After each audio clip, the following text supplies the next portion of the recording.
Shalom and good day all, this is Tehillim29 back again for a Indie and Marvel review.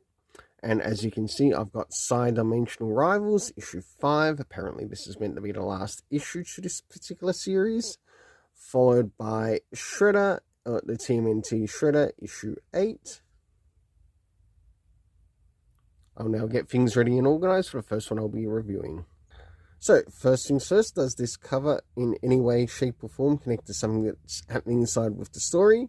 It certainly does, to which I give it a 7 out of 10.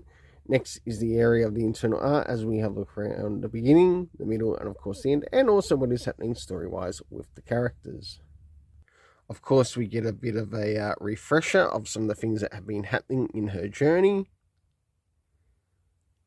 And finally move into the first part of the story.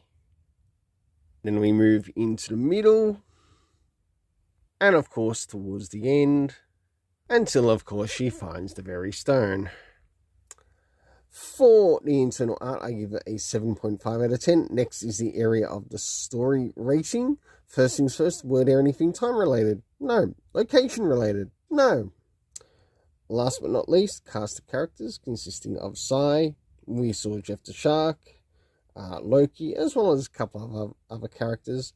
My overall rating for this story is a 7 out of 10. Now it's time to move on to the TMNT Shredder issue 8. So, first things first, does this cover in any way, shape or form connect to something that's happening inside of the story? Not so much, to which I give it a 6.5 out of 10. Next is the area of the internal art as we have a look around the beginning, the middle and of course the end, and also what's happening story-wise with the characters.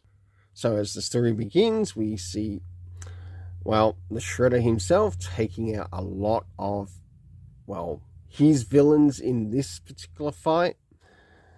And we see that there's a lot of stuff that's happening. As we start to move towards the middle of the story, of course, there are those who are like trying to follow what the Shredder is doing in their own personal investigation, what he's doing right for him, what he's doing wrong for him. And last but not least, towards the end. For the internal art, I give it a 7 out of 10. Next is the area of the story racing. So first things first, do we get anything time-wise? No, we don't. Do we get anything location-wise? We certainly do, because we learn that it's taking place in Tokyo, Japan.